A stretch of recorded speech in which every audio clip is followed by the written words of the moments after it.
Hi, I'm Mark Rosano, founder and CEO of C6 Capital Holdings, coming to you from Primary Vision Network. Today we're going to cover the economy show. So the EIA data is delayed because of Veterans Day, and that we'd like to just say thank you for your service. We appreciate everything that you do to keep our country safe and free. And the other thing that we also want to cover is obviously we're actually going to talk about small businesses and how there's uncertainty. As a small business, we'd like your support. Please like, share, subscribe. That helps us a long way. So thanks again for your support, your continued questions. We love the back and forth. And without further ado, we'll go into some of the different topics that we're going to talk about. So the first one is going to look at what's happening with COVID, daily activity, and what's happening with OPEC. Then we're going to go deeper into China now that China's had their plenum planning meeting. Congress has met. There's a lot of new data points and some older ones that are just getting rehashed. Then we're going to go into our usual U.S. data, and then we're going to look a little bit more on infrastructure, and then wrap it up with Europe and kind of a global feel of where things are going to shake out next.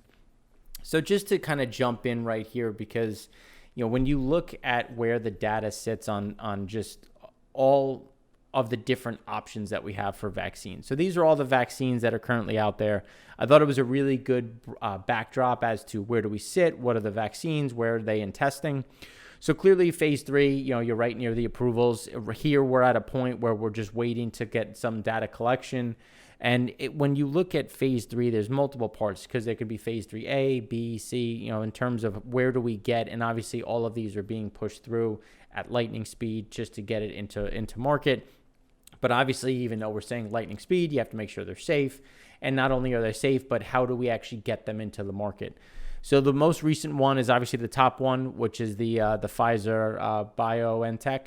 And it's important to understand that they're now crossing over in terms of that phase 3 growth. The AstraZeneca, obviously, and Moderna are a little bit further along, but Pfizer is pushing forward, and right now they're in a data collection mode to say, okay, well, based on what we see, we have 90% efficacy. What does that mean? Is it true? Does it hold up? What does the data say? And then if it does, how do we actually distribute it?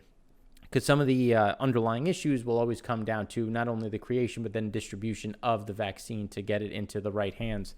So here at that point, you have to consider, okay, well, some of these have to travel at cold levels, and the Pfizer one is no different, where it has to travel at about negative 70 degrees Celsius just to maintain a certain amount of efficacy. And then you get two different vaccines that, or at least shots that are, I think, 3 weeks apart. So again, these are things to look at in terms of how quickly, there can be some hiccups going forward, but obviously we knew that there was going to be vaccine, and now it's just a matter of timing as to when does it hit the market and then how quickly can it get distributed. So while this is the positive news, things are moving along. The next level is, okay, well, what's happening in the U.S.? So here you can see the U.S. and daily new infections case count. Clearly, we're going ever higher, but this is twofold. So one, clearly we're going up. Clearly there's a additional spread, but we're also experiencing record amount of tests. So the more you test, the more you'll find, the more you'll be able to track and trace. So those are all positive. So these numbers will continue to go higher in terms of just what we're tracking. And then obviously we have people moving indoors as we go through the winter season. But this is not really going to drive lockdowns. This is going to change people's behavior. We'll see people adjust accordingly to minimize exposure. And if you think about now that there's a chance of a vaccine, will you really rush out, or will you kind of pull back a little bit, make sure that you stay secure, and then get the vaccine once it's issued? The bigger component is going to be this one, which is hospitalizations and ICU count. Because if you look at May 12th, so even though we had really low counts, or I shouldn't say really low, but even though we had relatively low case counts, we had a very high ICU count. And this is really what it comes down to, protecting that infrastructure. So here you can see we're starting to creep higher. These are starting to progress up. Luckily, so far, deaths remain low. But again, there's always a delay factor where case counts rise, then ICU and hospitalization counts rise, and then deaths rise. Now, the idea is that we've learned a lot with treatments. We've talked about how the treatments have changed over the last couple of weeks with you, and no different here. We've gotten much better at not only identifying but treating, and also being more aggressive with some of the things in terms of steroids, anticoagulants, obviously not intubating, things that will help reduce the overall death count and get people out of the ICU quicker. So these are things to watch, but when we consider what's actually happening abroad, we have to look at the daily activity because we've been very cautious on demand and arguably right on the demand destruction abroad and within the U.S. And we're starting to see people continue to take their demand numbers lower. And as we've been saying the whole time, they're just coming closer to where we are. We've been there. We've been saying, look, everyone's really overstating this. We're looking at a lot of leading indicators, high frequency data to really kind of hone in on what is the actual problem and where can all of this shake out over the longer term. So here you can see just another update. Again, Bloomberg Economics putting this out. It's obviously great. And here you can see the advanced economies continue to roll over, and we'll break that out in the next graphic. So here you can see that the advanced economies continue to trend lower. They're pulling everything down with it, as you're starting to see on a global level. Obviously, globally, everything is coming lower just because on a GDP side of the equation, the countries that are going back, are back in a lockdown or continuing to see case counts, i.e. U.S., are obviously a much larger piece of the global GDP pie. So that's going to pull down that global aggregate way more. But the emerging markets continue to kind of hang sideways while China ebbs around this 95, 96%. But we're going to go in more depth in the next segment when we start looking at China, what's happening there, and what does that mean for their interaction within the rest of the world. Now, when we look at the country indicators, this is the one that is the most important just because you can see how things have really rolled over, specifically France. France is of no surprise just given where they sit in terms of case counts, in terms of lockdowns, and those are also increasing in other areas. Russia's had their increase in case counts. We have the UK, Germany. Germany is the one that's continuing to shift lower, and that's the one that we're going to talk about in a little bit more detail in the last segment, just because when we look at Germany, that is really the production infrastructure, the strongest entity within the EU, and we continue to see a lot of problems when we'll start talking about Turkey and what's happening there and all those intricacies that is just putting more pressure on Europe as a whole. Then when we start looking at the U.S., obviously the U.S. started to slow down as well. And instead of going closer to 80, instead we're going closer to just about 70 as the pressure continues to mount, which we'll talk about more tomorrow in the EIA show. But so far, we've had two different indicators show that last week's gasoline demand was down about 2%. Gas Buddy was about 1.7. Descartes was down about 2%. So we expected to see a bounce, as we talked about in our previous EIA show, but we thought it was going to be driven based on, obviously, people are voting, people are going to get out there, and we did see that bump Sunday, Monday, Tuesday, but then there was a big drop-off.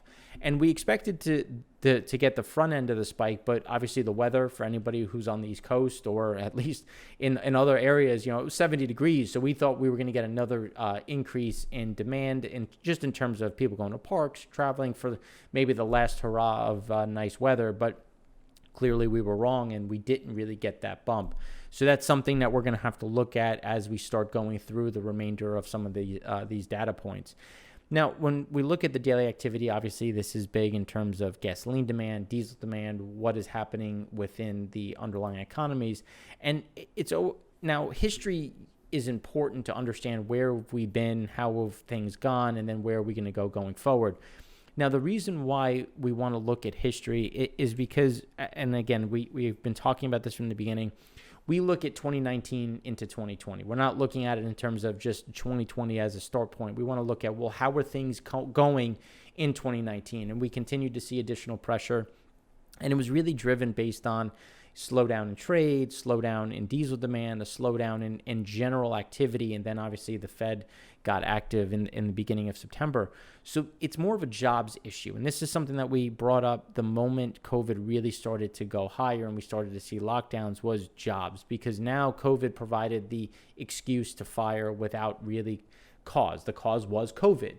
Now, as we start coming to the other side, what did we expect, or what did we see in other instances of a financial crash or some sort of recession, and how quickly did those jobs come back? And here we're starting to see where things have shaken out over time. So when we look at the left, the average of G7 recessions, global financial crisis, obviously COVID-19, data and consensus forecast, and then estimates based on past recessions. And we're starting to see that pressure really mount. And we've been talking about pressure when we look at GDP growth and the factors driving GDP, which continues to be a major headwind.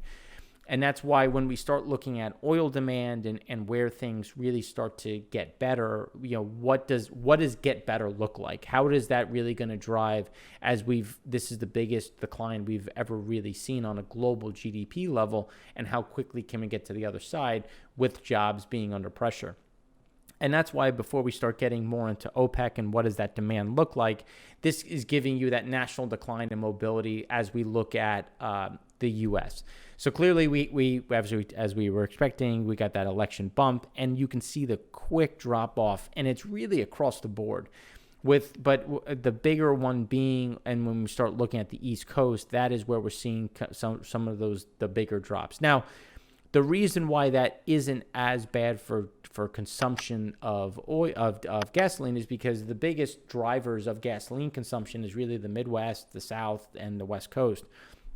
And we did see a little bit of an increase in some of those areas, but still below the bump that we saw from the election. So that's why when we look at two different data points, GasBuddy looking at the pump, Descartes looking at the miles driven, you can see that there is still a larger impact that we think is going to continue through the remainder of November. And then the question is always going to come down to what happens at Thanksgiving.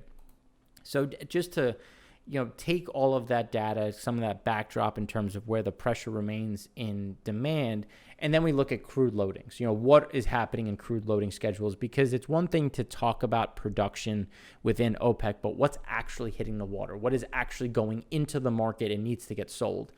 And that's where tomorrow we're going to talk about, and we're going to show updates on floating storage. What does that mean? Where are we seeing floating storage increasing, decreasing? What's happening onshore within Europe, China, US? But the bigger component here is when we start breaking down, and then in the EIA show, we'll pull each one of these out, especially some of the bigger ones, mainly Nigeria, Angola, Libya, and Russia. The bigger increase right now is Libya. Libya has already reached over 1 million barrels. They had a leak at a pump station, which is now fixed. And they're guiding to about 1 million barrels a day getting into the market, or just below. I think it's like 987,000 in total, which this one is showing you what was expected in October. And now as we go through November, they've taken that up to about 1 million. And you can see how the growth has been exponential, because our view was that October was going to be 390, 700 by year end, beginning of Q1, and then really 1 million within another 6 months. And here we are at 1 million. So these are things that we're looking at as we try to see who is absorbing this crude, as we have Europe in lockdowns and we have the North Sea. And mainly Norway, which is back at 2012 loadings, which has to find a home. And we're starting to see those increases on the VLCCs within Europe getting stuck there.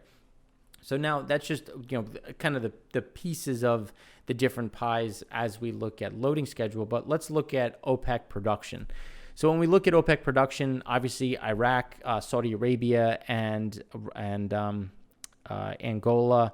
Not Angola. It's Iraq, Russia, Saudi Arabia, and Algeria have been talking about how OPEC is open to cutting more, or at least delaying the cuts, or the relaxation of the cuts, which is just saying January was supposed to be 2 million barrels a day more of supply. Now, we've been saying from the beginning, Libya coming back to 1 million, that's off the table. It will not be 2 million. The question it will be next is, well, is it no cut? Is it an additional? Is it no leniency? Is it additional cuts?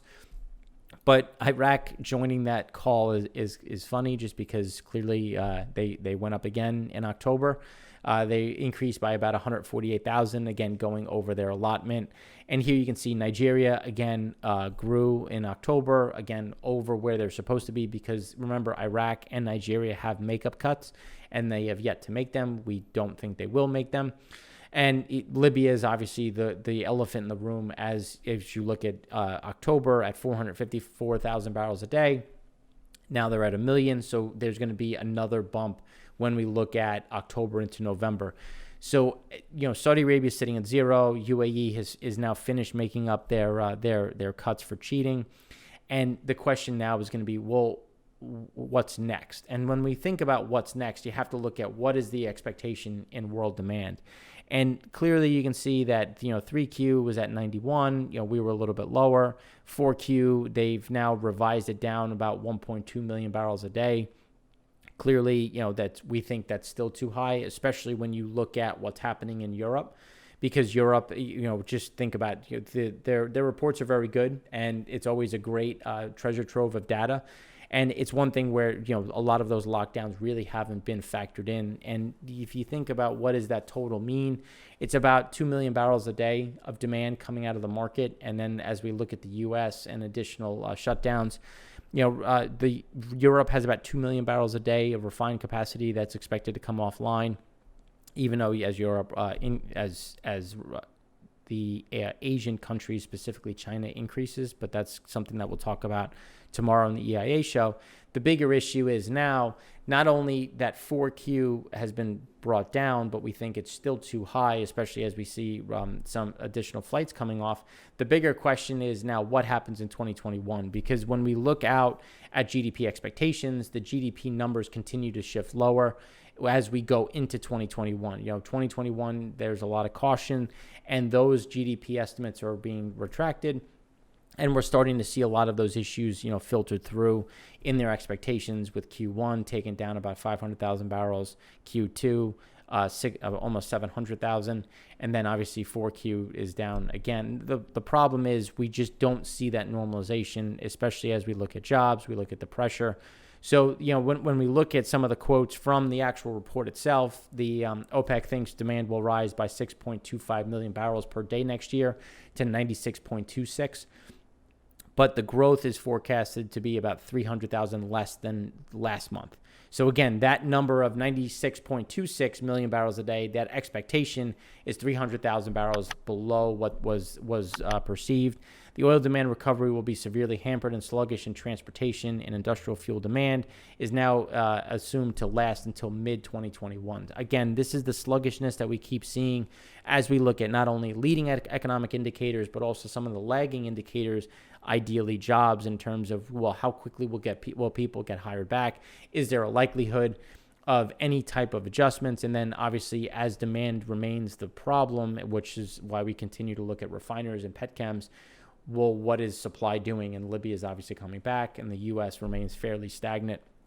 And it's important, just to kind of round out this conversation, given this is from 2018, so some of the data is a little aged, but you can see how important oil is to a lot of these different economies when you're thinking about it's one of the largest imports for specific regions. And having lower oil prices does help when you're thinking about inflation and when you're thinking about refinery margins. But right now, this protection of crude pricing here, as we sit at about 42.15 WTI, 44.38 Brent, the question is now what happens next, where we still don't see the demand bump, which is becoming a bigger problem when we look at crack spreads. Now, crack spreads have gotten better, and that's not something that's something that we're going to talk about tomorrow. But we have to look at, well, are they getting better on a seasonal level? Are they getting better because they're about to break out to new highs? Or do we expect more lockdowns? Now, given all of this is without the idea of a vaccine. Well, how quickly can the vaccine come? Will we get a surprise to the upside? And the joke remains, when you get a vaccine, it doesn't mean that you get a vaccine, $10,000 to spend, and a job. So there's some issues when we consider what is spending going to look like, what are jobs going to look like. And so far, there's a lot of pressure just because the demand isn't there when we're starting to look at, companies are trying to do more with less. They're adopting more technology, which is just going to limit the overall amount of new employees coming back, which is going to be that overarching theme as we look at spending, consumption, and just that goes deep into, what does demand look like for oil? And that's something that we're always trying to look at, and we're always having these gut checks on a week-by-week basis to really challenge ourselves of, did we miss something? Well, have any expectations changed? And so far, there's really nothing that we've seen outside of, obviously, the vaccine. The question is, how quickly, what does the distribution look like? And is it really effective, and are there any hiccups? But that really doesn't change the dynamics that we're expecting for December and at least Q1 into early Q2 of 2021, which will be that overarching, will be that overhang that we kind of see as we go into next year, as we look at the oil supply demand situation.